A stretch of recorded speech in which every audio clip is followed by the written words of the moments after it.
하나님의 뜻이니라, 이런 제목으로 성찬 사경의 말씀을 함께 생각해 보겠습니다.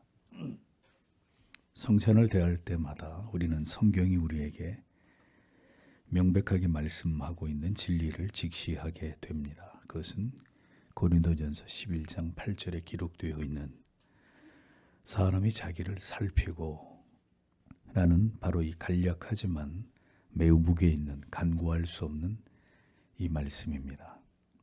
살피다라고 번역된 헬라어 도케마조라는 단어는 시험하다, 분별하다, 증명하다, 점검하다, 이런 다양한 의미가 담겨 있습니다. 정확한 번역을 적용하자면 사람이 자기를 살피고, 살피다라는 말보다는 사람이 자기를 점검하고 혹은 검사하고, 이렇게 번역을 해야 그 의미가 더 올바르다고 볼 수가 있습니다.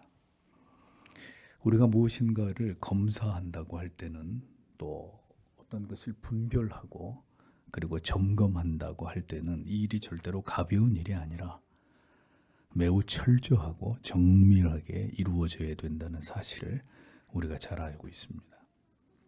청교도 스테판 찬옥은 그리스도인의 이 자기 점검에 대해서 이렇게 말을 했습니다. 성경이 말하는 자기 점검은 신중함과 성실함으로 행해야 될 의무다.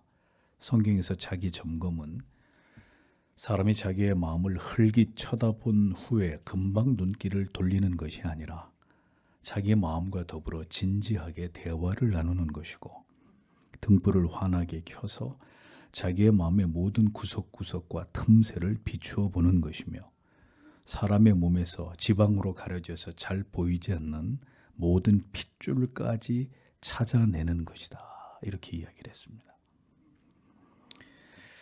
우리는 오늘 지난 1년을 돌아보며 또한 지난번 성찬 이후로 오늘까지 우리의 삶을 오늘 우리가 읽은 이 데살로니가의 말씀을 통해서 되돌아보고 검사하고 검증해 보기를 원합니다.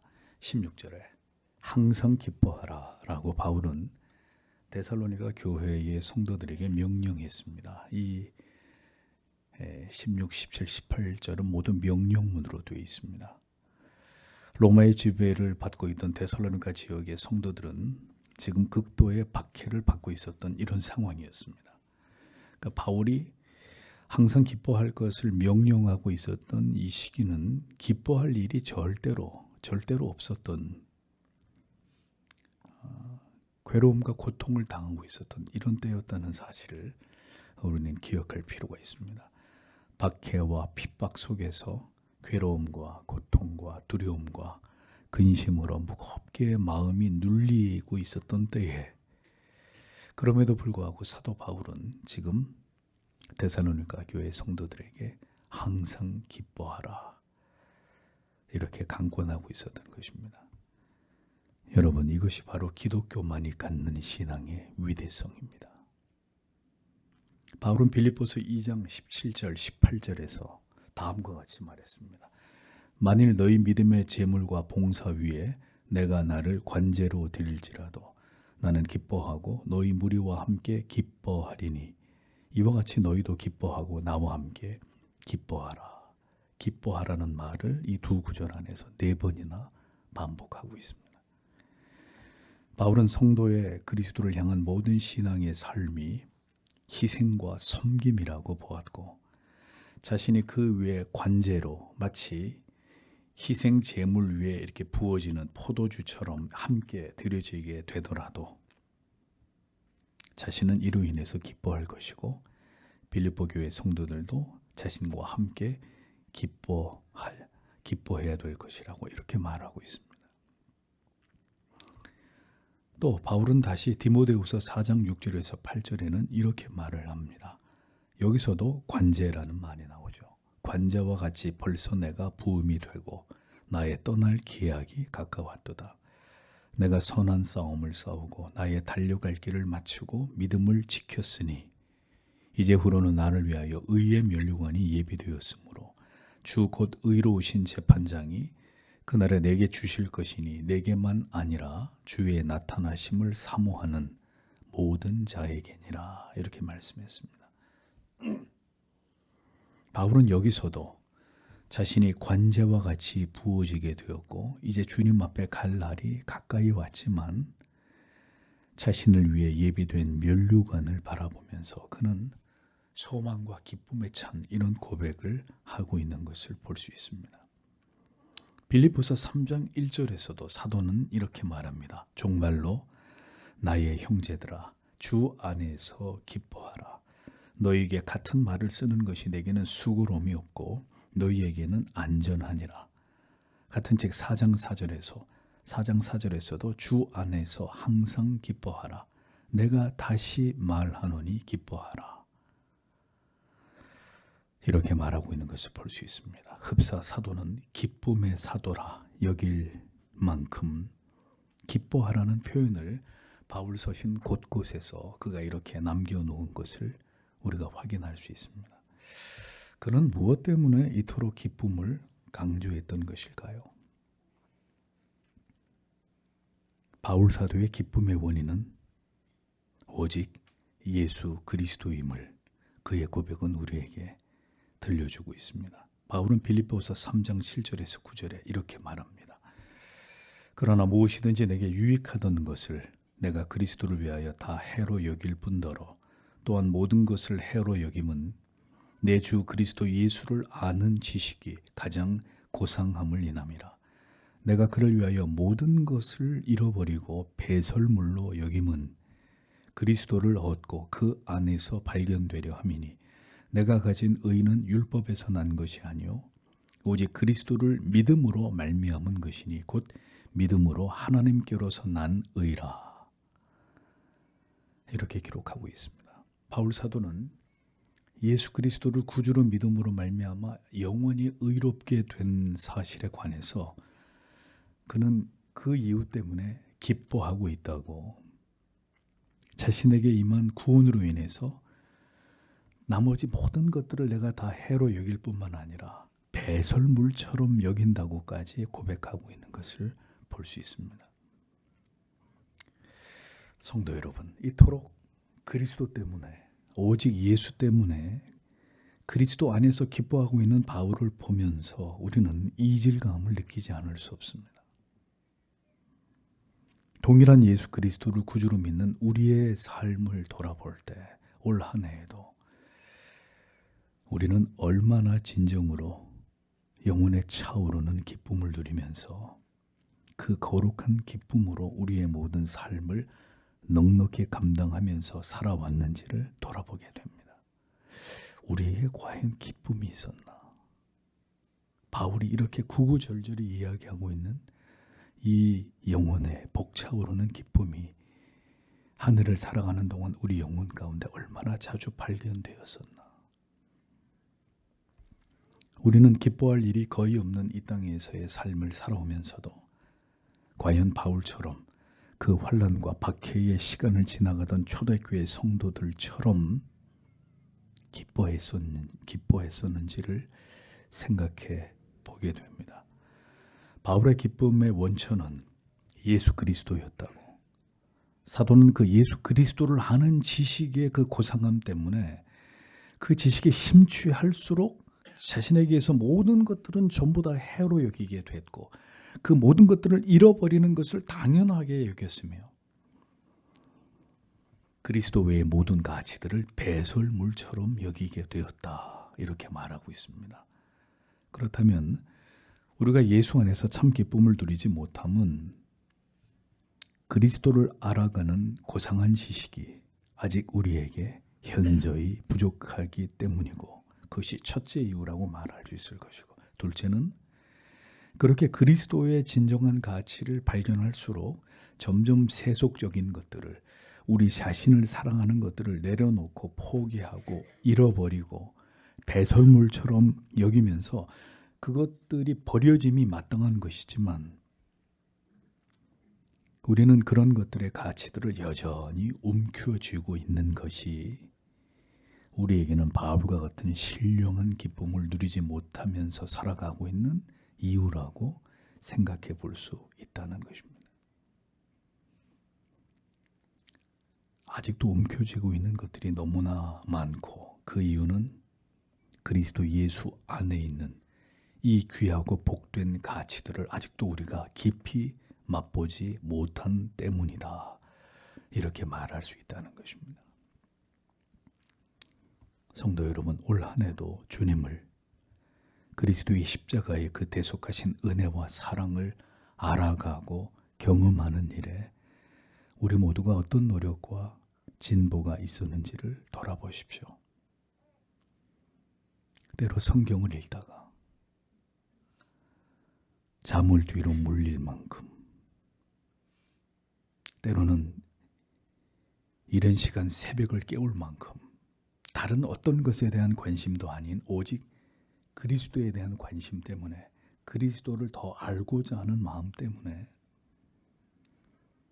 다른 것에 대한 관심이 그리스도에 대한 관심을 능가하지 못할 정도로 우리의 지난 시간들 속에서 주님을 진지하게 알고자 하는 시간이 얼마나 되었는지를 돌아보아야 합니다.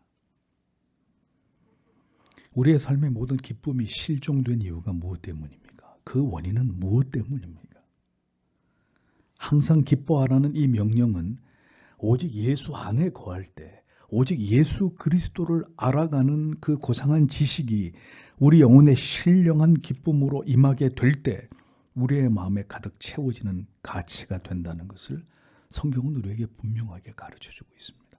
다른 어떤 것도 이 신령한 기쁨을 우리 안에 만들어내지 못하고 예수 그리스도를 알아가는 그 고상한 지식, 그것을 추구할 때 하늘로부터 우리에게 부어지는, 우리의 영혼에 채워지는 이 신령한 기쁨이 우리 안에 충만하게 되는 것이라고 성경은 우리에게 가르쳐주고 있습니다. 우리의 마음과 생각은 어디에 머물고 있었습니까? 무엇을 항상 생각하고 살아온 한 해였는지를 돌아보십시오.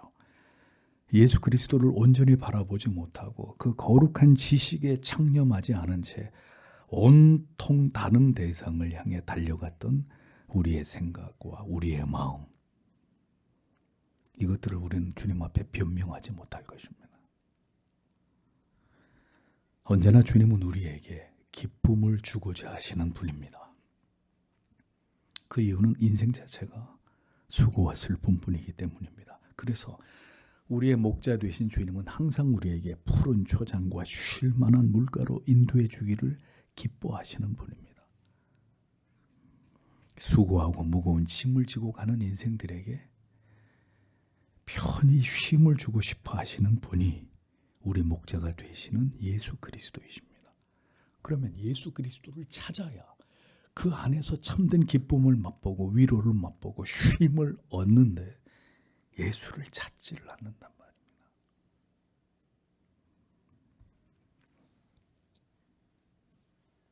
세상으로 난 창문을 다 닫아 걸고 오직 위로부터 우리에게 부어주시는 예수 그리스도의 십자가를 통과해서 우리에게 부어주는 그 거룩한 빛을, 그 신령하고 기쁨으로 넘치는 그 은혜를 사모하는 일에 우리가 어떤 열정과 지속적인 노력으로 주님을 배웁고자 했는지를 성도 여러분, 우리가 함께 돌아봐야 합니다. 항상 기뻐하라는 이 말씀이 무색하리만큼 우리는 항상 슬퍼했고 괴로워했고 절망했고 낙심했고 원망했고 미워했고 증오하고 분노하면서 때때로 포기하려고 하면서 그런 마음으로 우리가 살아온 것은 아닌지. 항상 기뻐하라는 명령은 그러므로 누구에게나 해당되는 것이 아니라 오직 우리가 예수 안에 있을 때, 그리스도 안에 있는 그 은혜에 깊이 우리 영혼이 잠겨질 때에 가능한, 우리가 맛볼 수 있는 축복이라는 것을 우리는 분명히 알아야 합니다. 아무나 항상 기뻐할 수 없습니다. 왜냐하면 우리의 삶에는 기뻐할 일보다는 괴로워하고 근심하고 염려할 일들이 훨씬 많기 때문에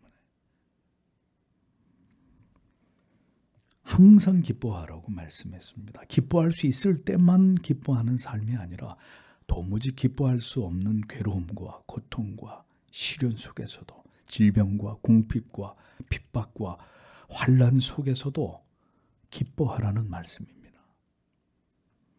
그러므로 이 기쁨은 인간 안에서 우리가 만들어낼 수 있는 기쁨이 아니라 오직 예수 그리스도 안에서만 우리에게 약속되어진 기쁨이라는 사실을 우리는 기억해야 합니다.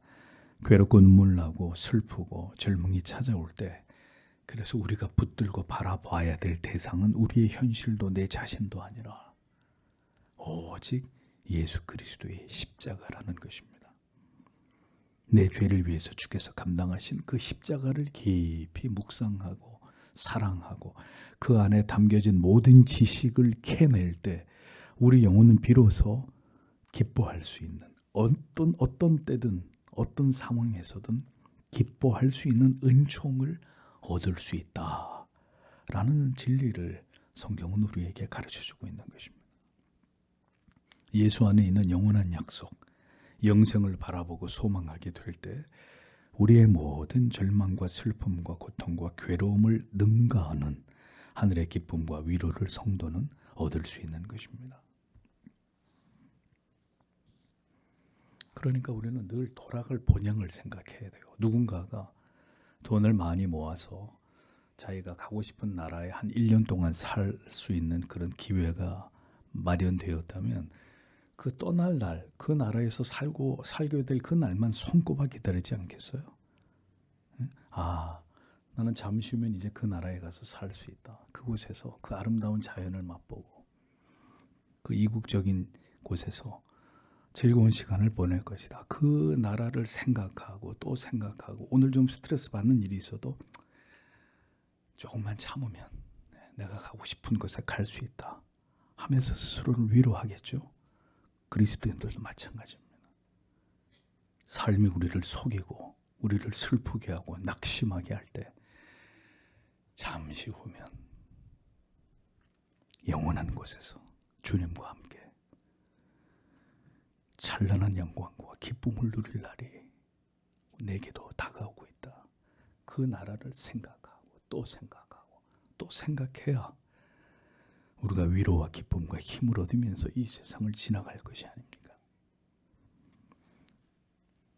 죽을 만큼 우리가 힘들어도 그 괴로운 마음을 쉬 이기지 못하는 것은 십자가를, 그 십자가의 사랑을, 우리에게 영원히 약속해 주신 그 영원한 나라에 대한 소망이 우리의 마음을 지배하고 있지 않기 때문이라는 것입니다. 성도 여러분, 그래서 우리는 항상 기뻐할 수 있는 그 능력을 우리가 얻어야 우리의 남은 날들을 감당할 수 있다는 사실을 잊어버리지 마십시오. 모든 날들을 오직 예수 안에서 예수께서 우리에게 주신 약속 때문에 견딜 수 있을 때 우리는 기뻐할 수 있습니다. 요한복음 14장 1절에서 3절에 주님께서 이렇게 약속해 주셨습니다. 너희는 마음에 근심하지 말라. 하나님을 믿으니 또 나를 믿으라. 내 아버지 집에 거할 곳이 많도다. 그렇지 않으면 너희에게 일렀으리라. 내가 너희를 위하여 처소를 예비하러 가노니 가서 너희를 위하여 처소를 예비하면 내가 다시 와서 너희를 내게로 영접하여 나 있는 곳에 너희도 있게 하리라. 마태복음 28장 20절에는 내가 세상 끝날까지 너희와 항상 함께 있으리라 라고 말씀해 주셨습니다. 그러니까 성도의 모든 기쁨은 그리스도의 말씀 안에, 하나님의 영원하신 약속의 말씀 안에만 존재하는 것입니다. 우리가 이토록 절망하고 슬퍼함은 우리의 참 소망이요 생명이 되는 그 영원한 하나님의 나라에 대한 영원한 약속을 때때로 너무 쉽게 잊어버리고 살아가기 때문입니다. 삶이 우리를 힘들게 하는 것이 아니라 우리의 기억 속에서, 우리의 마음 속에서 멀어진 하나님의 나라, 돌아갈 본향에 대한 소망이 우리 안에서 희미해지기 때문입니다. 하나님의 나라, 영생의 소망이 희미해지게 되면 성도에게 그 영혼의 기쁨은 소멸되게 돼 있는 것입니다. 그러니 영혼의 기쁨이 소멸되니까 어디에서 기쁨을 찾아야 돼요? 육체에서 기쁨을 찾아야 되고, 세상에서 기쁨을 찾아야 되고, 물질에서 기쁨을 찾아야 되는 것이죠. 먹는 것에서 기쁨을 찾아야 되고, 그리스도 예수 안에 있는 그 영원한 생명과 부활의 소망이 사라지게 되면 우리의 영혼에 충만했던 희열도 소멸되게 되어 있다는 사실을 잊어버리지 마십시오. 항상 기뻐하는 삶을 살아오셨습니까? 그렇지 않았다면 그 이유를 다른 곳에서 찾지 마시고 예수 그리스도를, 그 십자가를, 그 영원한 내세의 약속을 멀리하고 살아온 지난날의 내 삶에 대해서 회개하고 다시 영혼 가운데 거룩한 기쁨을 회복시켜 주시기를 기도하십시오. 성찬을 통해 다시 하나님이 주신 약속의 소망을 바라보면서 이 영혼의 기쁨이 회복되기를 기도하는 우리들이 되기를 소원합니다. 17절은 쉬지 말고 기도하라 라고 말씀하고 있습니다. 여기서 쉬지 말고 기도하라는 말씀은 기도를 멈추지 말라는 뜻이 아닙니다. 지치지 말고 포기하지 말고 그리고 정기적으로 하나님께 기도하라는 뜻입니다. 항상 쉬지 말고 기도하라 그러니까 뭐 하루 종일 24시간 누가 그렇게 기도할 수 있습니까? 그런 뜻이 아니란 말입니다. 누가복음 22장 38절을 보면 예수께서 나가서 습관을 쫓아 감람산에 가심에 제자들도 쫓았더니 이렇게 기록되어 있습니다. 주님은 어쩌다 생각이 나면 기도하신 게 아니라 습관을 쫓아 주님은 기도하시는 습관을 가지고 계셨던 겁니다. 기도는 영적인 호흡이라고 말합니다. 그리고 기도는 하나님과 가장 깊은 친밀함을 느낄 수 있게 해주는 대화입니다. 대화는 친밀함을 결정짓는 가장 중요한 요소입니다. 여러분들이 누구하고 친하십니까? 대화가 잘 되는 사람하고 친한 것이죠. 네. 말이 안 통하는 사람하고 여러분 친해질 수 있나요? 불가능한 이야기입니다. 부부가 함께 산 지 10년, 20년, 30년이 되었어도 대화가 잘 통한다면 그 부부는 서로에 대한 사랑과 신뢰가 유지되고 두터워질 수밖에 없습니다. 그런데 그렇게 오랜 세월을 한 집안에서 같이 살아도 대화가 되지 않는 사이다. 도무지 대화가 되지 않는 사이라면 부부라는 이름으로 오랜 세월을 살았어도 친밀함의 관계는 만들어지지 못하는 것입니다. 부모와 자녀의 사이도 마찬가지입니다. 아들과 아버지가 대화하는 일에 어려움이 없고 딸과 어머니가 대화를 함께 나누는데 격이 없다면 그 부모와 자녀의 사이는 매우 건강하고 친밀한 사이가 지속될 수밖에 없습니다. 서먹함, 어색함, 거리감, 이 모든 원인은 대화의 단절 때문입니다. 말이 통하지 않고 말하고 싶지 않은 사람이기 때문에. 성도가 하나님과 친밀해지는 길은 그 말씀을 언제나 주의 깊게 듣고 영혼에 담는 일을 지속하는 것과 그리고 빼놓을 수 없는 것은 매일 정한 시간에 하나님 앞에 나아가 하나님과 대화하는 기도입니다. 기도하지 않는 그리스도인 어쩌다는 하겠죠. 그리고 하루 3번은 하실 겁니다. 밥 먹을 때. 그런 거 말고 지속적으로 하나님께 기도하는 경건한 습관이 없는 그리스도인은 단언하건대 하나님과 절대로 친밀해질 수 없습니다. 하나님을 믿을 수는 있습니다. 하나님을 알 수 있고 하나님을 사랑하십니까? 예, 하나님 사랑하는 것 같아요. 라고 대답할 수는 있어도 하나님과 친밀하십니까? 여기에는 답을 알 수 없을 것입니다. 기도하지 않는 그리스도인, 기도가 습관이 돼 있지 않는 그리스도인. 하나님과 친밀해질 수 없다는 것은 그의 삶을 주도하는 것이 여전히 그 자신일 뿐 하나님과는 무관한 삶을 그가 여전히 살아가고 있다는 것을 뜻하는 것입니다. 그의 모든 판단과 결정은 하나님과 무관한 것이 될 것이고 그가 가는 길은 하나님의 예비하심과 더욱 멀어지게 될 것이며 그의 삶을 하나님과 동행하는 기쁨과 평안과 행복이 함께하는 삶이 아니라 언제나 괴로움과 근심과 후회로 가득한 삶이 될 수밖에 없게 되는 것입니다. 왜? 그는 하나님과 대화하는 자가 아니기 때문에. 우리는 기도가 하나님을 신앙하는 가운데 이처럼 중요한 자리를 차지하고 있음에도 왜 기도하지 않는 것일까요? 누가복음 18장 7절에서 8절에 하물며 하나님께서 그 밤낮 부르짖는 택하신 자들의 원한을 풀어주지 아니하시겠느냐, 저희에게 오래 참으시겠느냐, 내가 너희에게 이르노니 속히 그 원한을 풀어주시리라. 그러나 인자가 올 때에 세상에서 믿음을 보겠느냐 하시니라 라고 기록되어 있습니다.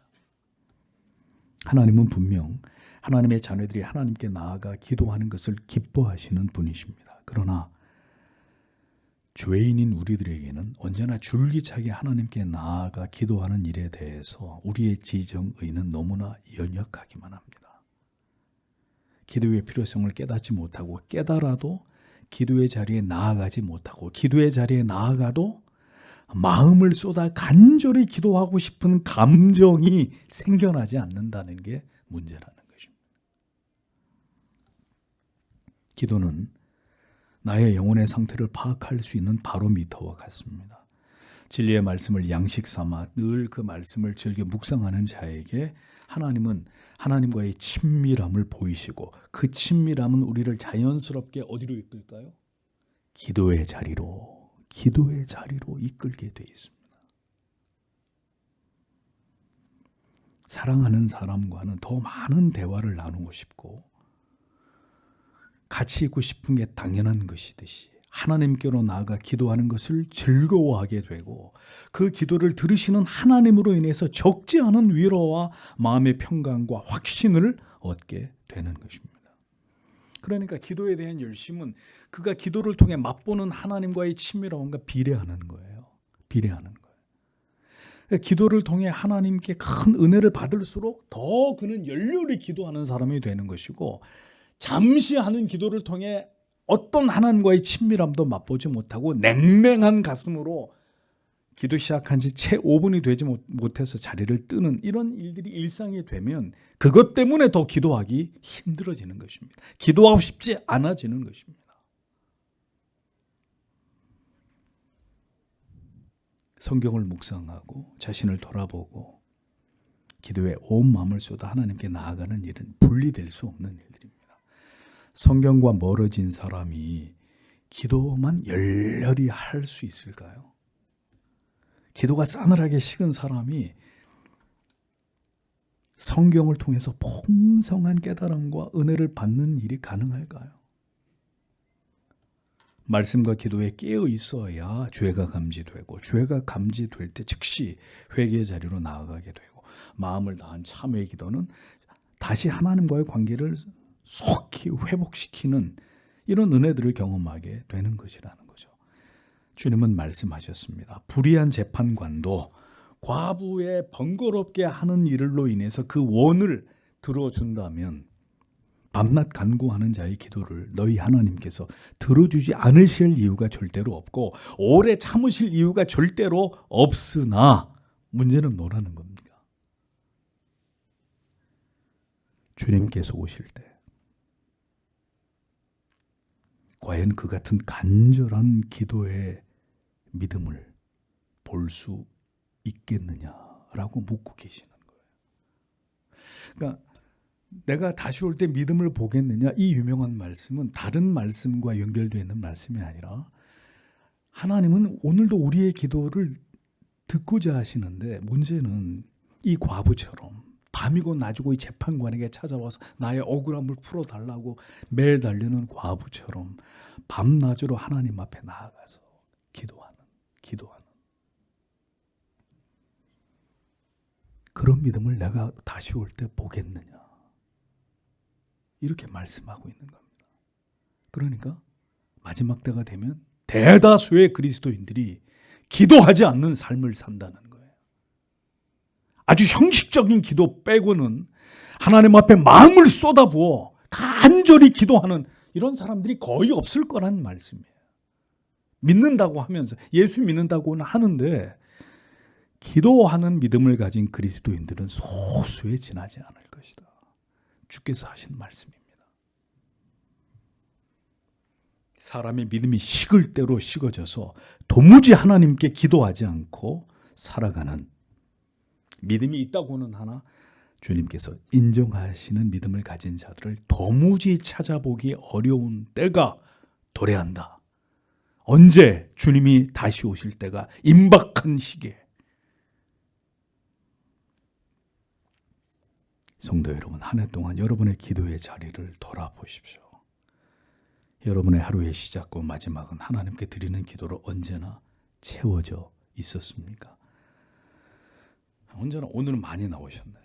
언제나 수요일, 금요일 기도회는 고정된 인원들만 나올 따름입니다.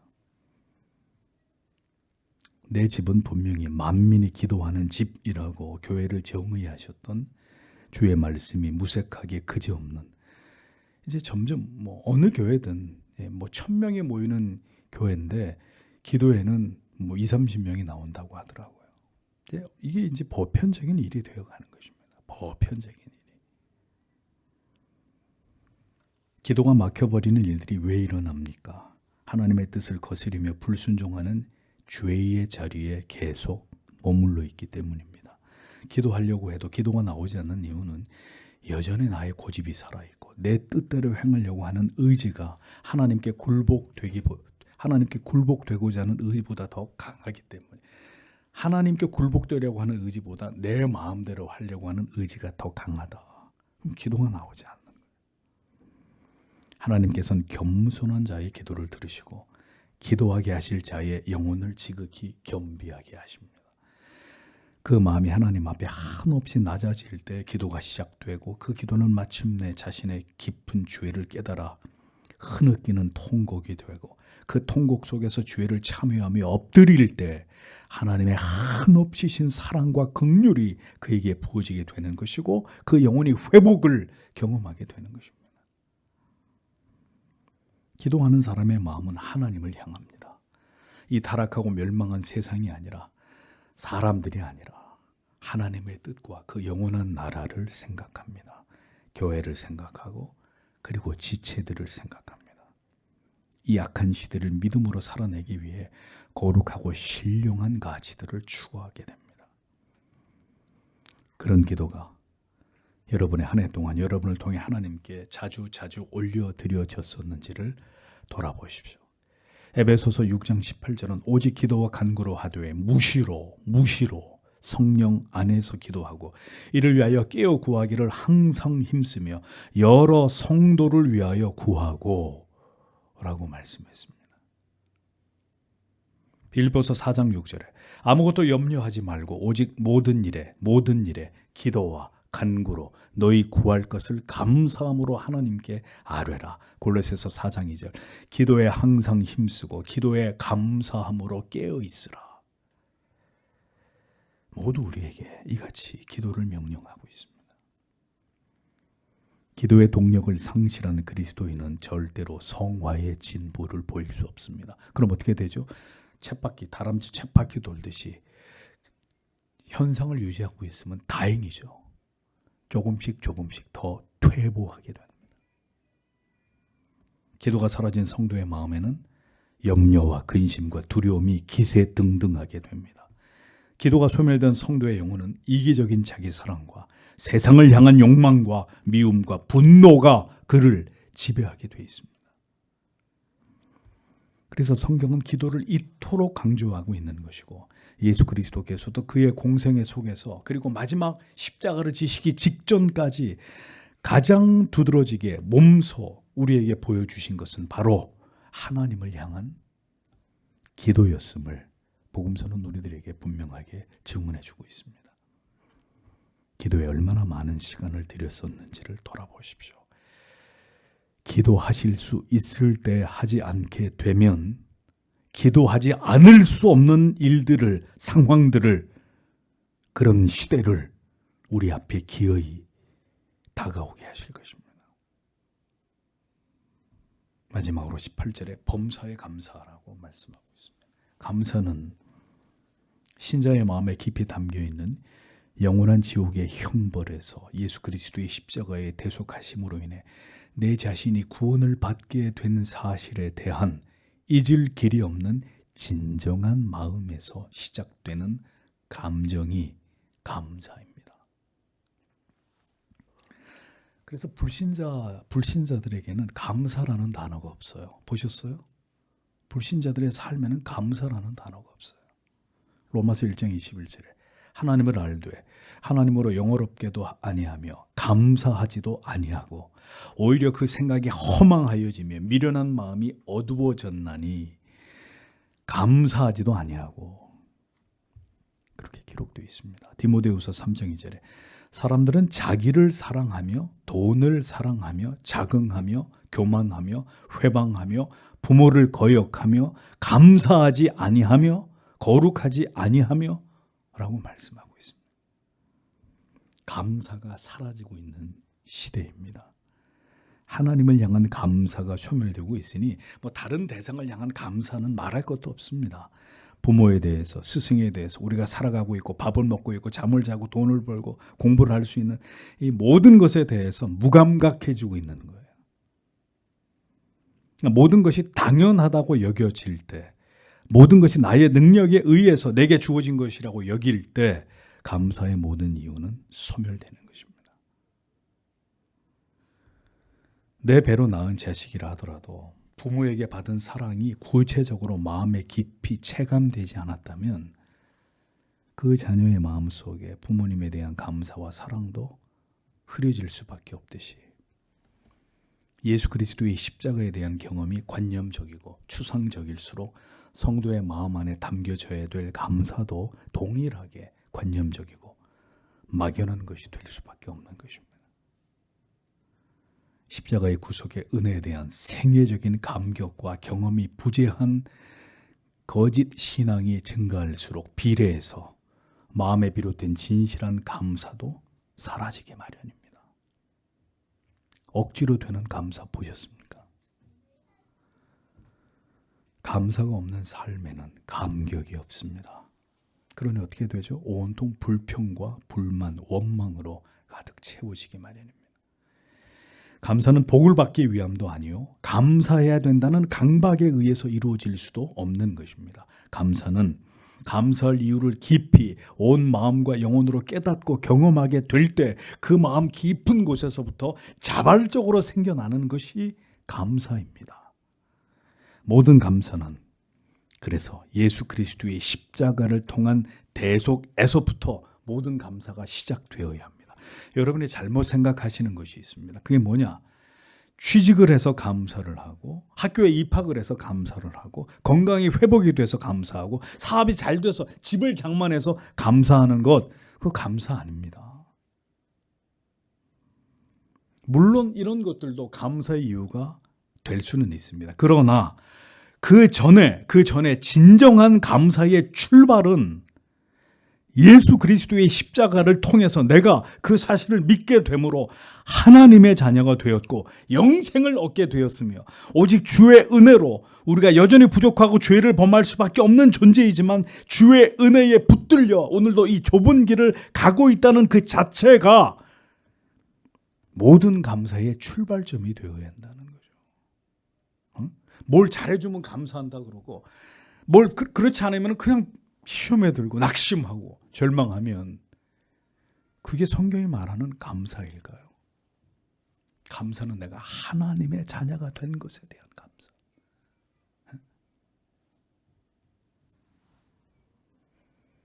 그래야 그 감사가 시들거나 사라지지 않을 수 있습니다. 잘 되든 못 되든, 내 상황과 형편과 처지가 좋아지든 그렇지 않든, 지금 내게 괴로움과 고통과 슬픔이 몰려와도 그 근본적인 우리의 마음의 감사의 마음은 소멸되지 않을 수 있는 것입니다.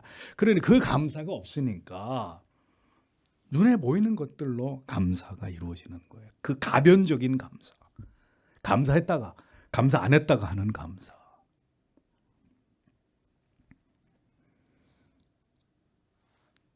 우리의 감사가 십자가에 근거한 것이 아니면 감사할 수 없는 상황이 이르게 될 때, 감사할 수 없는 사건이 내게 벌어지게 될 때 우리는 감사는커녕 이스라엘 백성들처럼 하나님을 향해 원망과 불평으로 반응하게 될 수밖에 없게 되는 것입니다.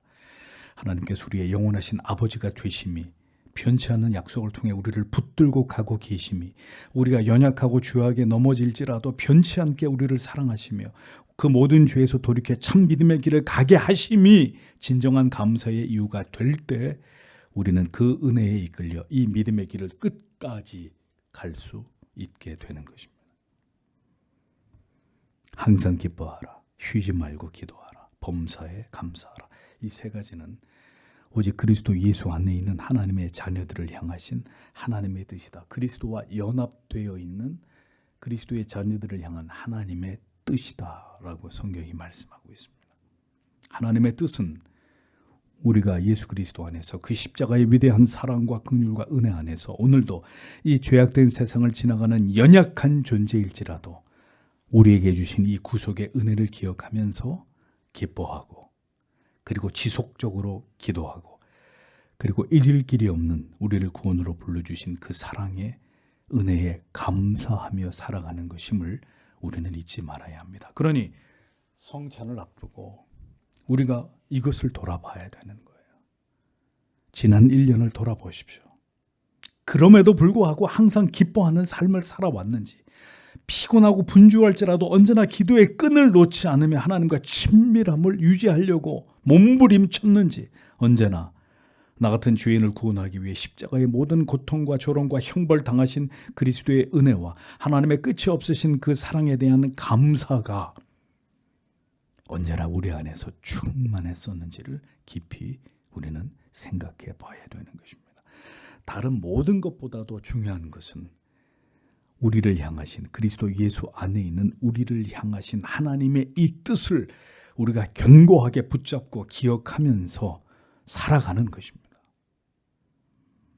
그리스도인을 떠올릴 때 그들은 언제나 기뻐하는 사람들, 언제나 어느 곳에서나 기도하는 사람들, 그리고 모든 일에, 그것이 슬픈 일이든 기쁜 일이든 모든 날에, 그것이 형통한 때이든 곤고한 때이든 감사하는 사람들로, 그렇게 살아가는 자들로 세상에 우리가 보여지는, 우리가 나타나는 그것이 바로 성도 여러분, 하나님께 영광을 돌리는 삶입니다. 성찬을 앞두고 이 말씀으로 우리 자신을 깊이 돌아보며 하나님 앞에 기도하는 우리들이 되기를 원합니다. 다 함께 하나님 앞에 기도하고 돌아가도록 하겠습니다.